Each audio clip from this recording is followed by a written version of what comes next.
Welcome back to the deep dive. If you've ever watched an Olympic-level 400-meter freestyle, well, you know that race is just a brutal negotiation between speed and sheer exhaustion. Absolutely. The top athletes, they're often finishing separated by hundredths of a second.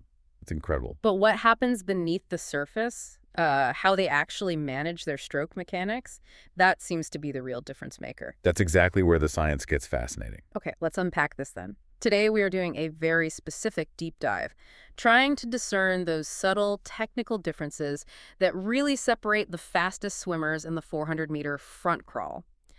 Our analysis, it's based entirely on this really comprehensive study. It's titled Distinctive Regulation Profiles of Stroke Mechanics Underlie Pacing and Discriminate 400-meter Front Crawl Performance.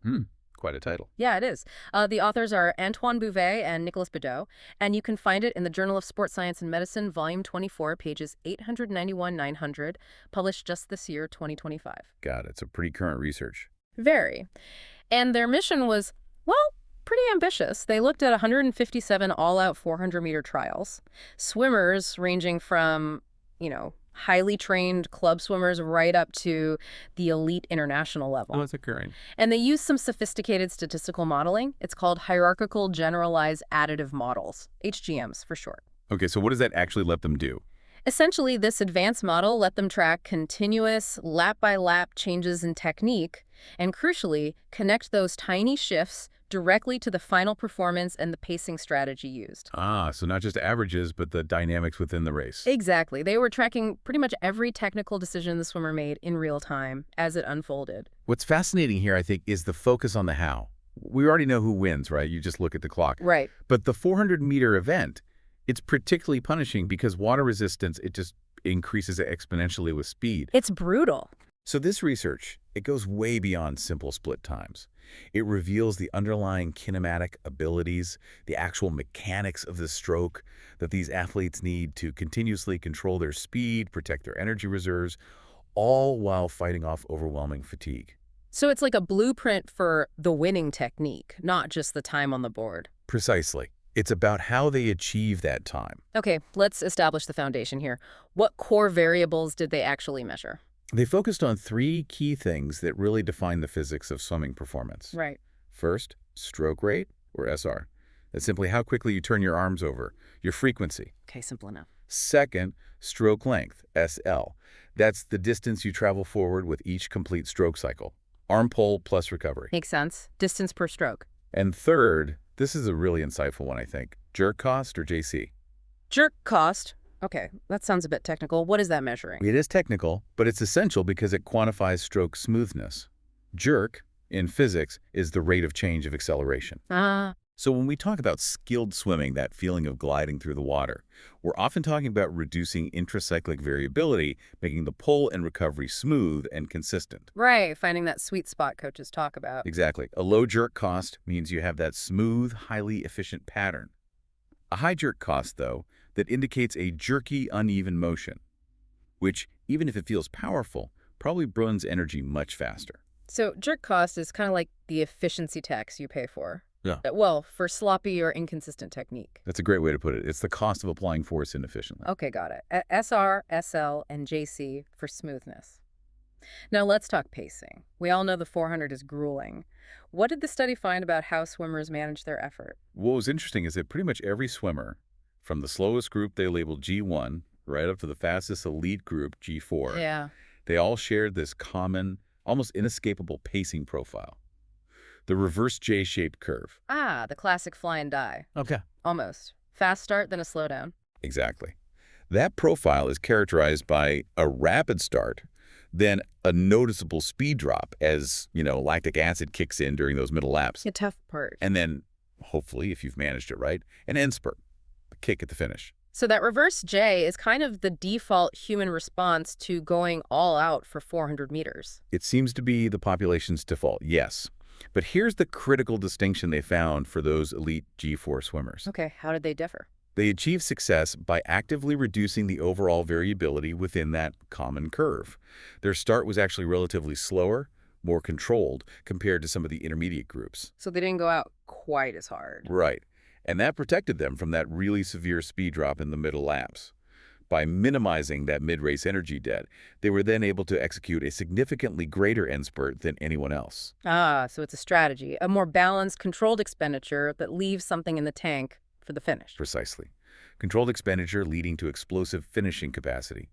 It suggests real race management skill. That makes a lot of sense, but wow, it must require incredible discipline not to just go with the adrenaline at the start. Absolutely. Resisting that urge is key. Okay, we've established the what that balanced pace.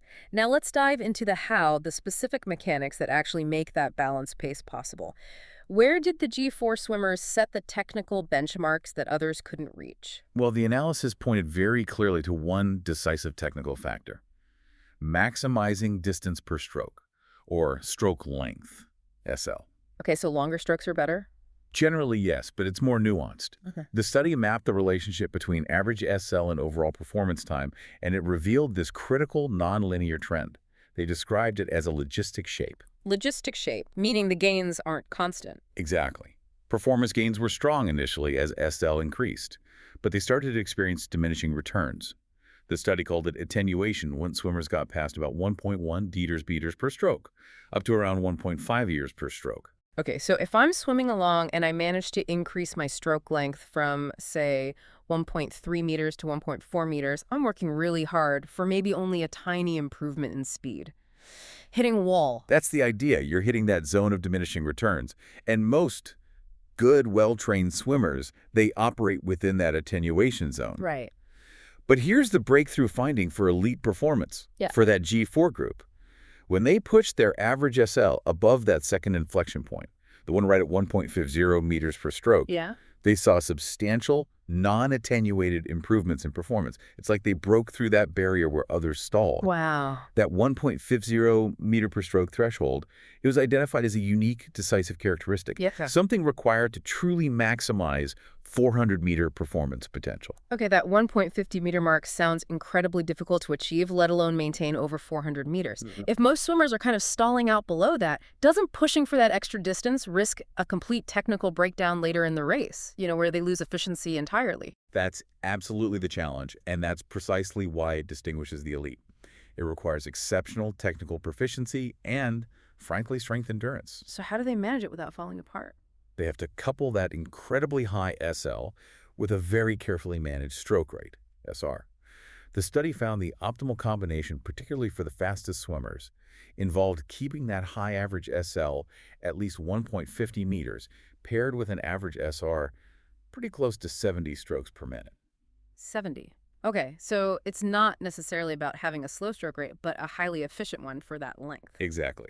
It's what the researchers termed a polarized mechanical stroke profile. You want relatively high SL and relatively low SR for a given speed. Polarized. Okay. That synergy maximizes efficiency, conserves those precious glycogen reserves, and specifically for G4, they were uniquely successful in maintaining this optimal frequency range, around 70 strokes per minute. This was a deviation from the overall negative trend, where usually just swimming faster and faster frequency correlated negatively with 400-meter success for the broader group. So they were just miles ahead in converting their movement into forward speed efficiently. That's a good way to think about it. They mastered that SLSR combination. Now, let's circle back to that smoothness metric, jerk cost. We established lower is generally smoother, more efficient.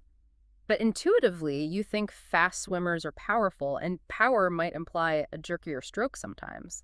How did JC fit into their overall technical picture? That's a great point. Globally, looking at all the swimmers, the data did show a general positive relationship between overall speed and jerk cost, meaning faster swimmers, on average, did show slightly higher jerk cost. So faster swimming is inherently a bit jerkier. It seems that way overall. Maybe it's just harder to stay perfectly smooth when you're pushing near maximum power. However, the study really emphasized that this metric needs active management. Higher JC, even if linked to speed, is also definitively linked to increased energy expenditure and probably reduced stroke efficiency. Right, that efficiency tax again. Exactly. So while force application is obviously necessary, elite technical training must prioritize developing and maintaining smooth stroke patterns, reducing that intracyclic variability specifically at race pace. So the real challenge for G4 wasn't just being strong, but being strong and smooth, especially when it mattered. That's the entire game, really. The ability to manage smoothness under the pressure of race pace, that seems to be a key kinematic indicator of elite status in this event. Okay, this is fascinating. Let's move to the final piece and maybe the most critical analysis. How did these G4 swimmers dynamically regulate these three variables, SR, SL, and JC, throughout the race? Because it's not just about having good averages, right? It's about adjusting constantly to nail that winning, balanced pacing strategy. Absolutely. And their regulation profiles, how these metrics change lap by lap, were really distinct. In some cases, they intentionally exaggerated or even inverted the trends seen in the general swimming population. Okay, give us an example. Let's start with stroke rate, SR regulation. All right. So the general population's SR tended to follow that reverse J speed profile, high at the start, dipping, then maybe rising a bit. Yeah. But the G4 swimmers, they exacerbated this trend. Exacerbated how? They started with a relatively reduced SR compared to others, maintaining that conservative, controlled start we talked about. But then, crucially, they executed a pronounced, really aggressive increase in SR after the 250-meter mark. Ah, so they were deliberately holding back their turnover rate, keeping bullets in the chamber, so to speak, until that final 150 meters. That's exactly what it looks like. Which implies they had a massive SR reserve capacity that maybe the other groups just didn't possess or perhaps couldn't safely tap into without falling apart technically. Precisely. They bought themselves time and energy early on, and then they paid it back with significant interest in that final stretch. It's calculated aggression. Wow. Okay, what about stroke length, SL regulation? You mentioned fatigue usually causes SL to decline continuously. Right, that continuous decline due to fatigue, that was the dominant trend for the general population throughout the race. G4 swimmers, however, showed incredible technical maintenance, especially during that main middle portion of the race. How so? They managed to moderate the SL reduction significantly, holding their length relatively well until almost the 350-meter mark. This shows they were prioritizing efficiency deep into the race, fighting that fatigue decay. Resisting the natural tendency to shorten up. They did. But then, here's the interesting trade-off. When they launched that final high SR end spurt in the last 50 meters, Yeah. they actually accentuated the SL decrease. Their stroke length dropped off more sharply right at the very end, precisely when their stroke rate spiked. Okay, so that reveals a deliberate, dynamic decision, doesn't it? They were willing to sacrifice a little bit of that distance per stroke efficiency right at the finish in order to maximize sheer velocity through increased turnover. It looks like a synchronized adaptation. Shift the focus from ultimate efficiency to maximum speed when the finish line is in sight. That brings us to jerk cost regulation, the smoothness profile. This, I think you suggested, might be the most distinctive fingerprint of these elite G4 swimmers. I think it really is. The population trend for jerk costs, remember, generally followed a U-shaped profile. Right. Moderate jerkiness at the start, maybe getting a bit smoother mid-race as they settle in, and then getting jerkier again at the end with fatigue or the final sprint. Exactly. But the G4 group was unique here. They showed a significant deviation by actively accentuating and steepening this U-shaped profile. Their U was much deeper and sharper. Okay, what's the practical translation of that amplified U-shape? What does it mean for how they swam the middle part of the race, for instance? It strongly suggests they were hyper-aware of energy conservation during what you might call the stroke economy period, those crucial middle laps. The G4 group seemed to focus intensely on enhancing stroke smoothness, actively achieving very low jerk costs during that middle 200 meters specifically. They were swimming with extreme efficiency precisely when energy conservation was paramount. Saving energy by being super smooth. Yes. And then, when the finish line was in sight, and they initiated that high SR, slightly shorter SL end spurt, they consciously executed a powerful, much jerkier stroke, resulting in a high JC. They effectively sacrificed that mid-race smoothness for sheer brute force in the final sprint. So the underlying message for G4 seems to be incredibly, almost unnaturally efficient and smooth when energy is tight mid-race, essentially conserving their reserves, but then don't be afraid to sacrifice some of that smoothness for maximum force application when it's time to launch the finish. That synthesis, I think, summarizes the findings perfectly. When you look at the other groups, the slower swimmers, G1, they just struggled with effective SRSL adjustments overall, leading to high pacing variability. They couldn't adapt well. Right. And the intermediate swimmers, G3 for example, they often use that aggressive but ultimately suboptimal fast start strategy. It felt fast early, but it guaranteed they had almost nothing left for that crucial end spurt. Burn their matches too soon. Exactly. So the key discriminative skill that really set G4 apart was their unparalleled ability to continuously adapt the SR-SL-JC combination. They tailored it precisely to the specific energy and pacing demands of each distinct section of the 400-meter race. They are, in essence, technically adaptive machines. So, okay, boiling this down. What does this all mean for you, the swimmer listening, or maybe the coach looking for that competitive edge? It seems the fastest athletes aren't just blessed with higher physical capacity, though that helps, Of course. but they demonstrate a superior, likely learned technical ability to manipulate their efficiency and power exactly when each is needed most. The ultimate secret seems to be this capacity to continuously fine-tune these mechanical variables throughout the race. I think this research really confirms that.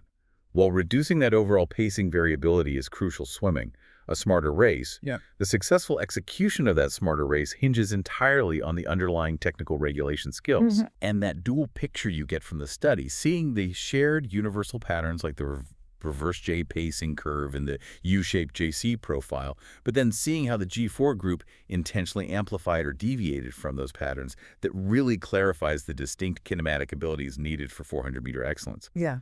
It truly does seem to come down to maximizing technical smoothness, that ability to reduce intracyclic acceleration variability, especially at race pace, until you need to unleash power. Which raises a final, maybe provocative thought for you, our listener, to consider building on everything we've unpacked today. If the secret to elite 400-meter swimming involves maintaining that technical smoothness, that somewhat subjective feeling of the water, even under maximal race stress, how do you, in practice, track and improve that feeling during a training session without access to sophisticated lab equipment? That's the million-dollar question for coaches and athletes, isn't it? It really is. That's the practical challenge for your next pool session. How do you quantify and train that feel? And on that note, we really do encourage you, if you're interested in the deep technical details, the methodology, the specific figures we discussed, to read the full article by Bouvet and Bideau. It's available online. Just search for the title or authors we mentioned earlier. Definitely worth a read for the coaches and swimmers out there. Thank you for diving deep with us today into the science of speed. Make sure you follow the channel and turn on notifications so you don't miss our next breakdown of complex research. Thanks for listening. See you next time on The Deep Dive.